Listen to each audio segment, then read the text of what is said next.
not all the nations, not all 28 nations perceive themselves as being at war right now. So obviously, there is going to be kind of an enthusiasm gap. What do you think can be done to overcome that enthusiasm gap and make it everybody's alliance? Thank you. Let me take that question in sort of two ways. I mean, one is, if you look at opinion polling throughout the 28 countries, support for NATO is remarkably high. In fact, in recent polling, the only place it is not as high as it is in Europe is in the United States.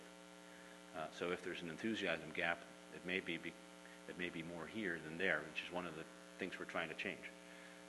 One of the reasons we're coming to Chicago is to remind people that NATO actually is not only a European organization, it's one that we are a member of. In fact, we are a leader of, and that NATO is providing good value for money. We couldn't have done the Libya operation without NATO for $1.1 billion, which is the total amount of money we spent, about a week's worth of what we spend in Afghanistan. But for the fact that 90% of the bombs being dropped are being dropped by Europeans and paid for by Europeans. That's one way in which we can achieve in which NATO works for us. So in sense of the enthusiasm gap, it may be more a problem for us here than it is in Europe. That said, there are clearly differences within the alliance. You have 28 countries. They're not always going to see eye to eye on each and every issue. It may come as a surprise for you. It's not true for even within the 28 countries that there is a commonality of interest.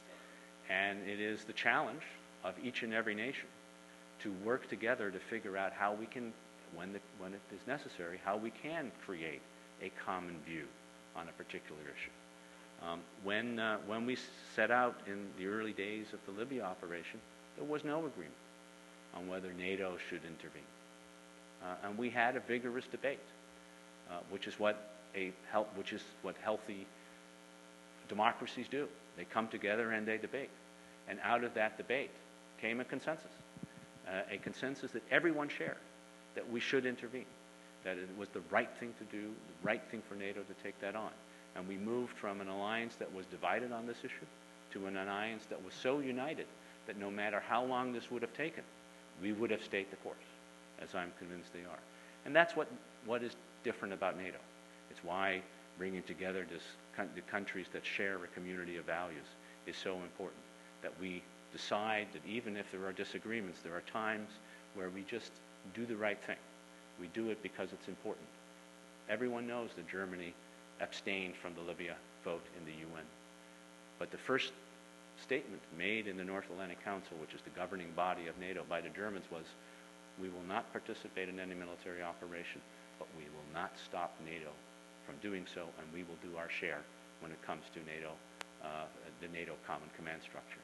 That's what Germany did. They weren't necessarily in agreement with a military operation, but they came along because as an alliance, it's important that you work together.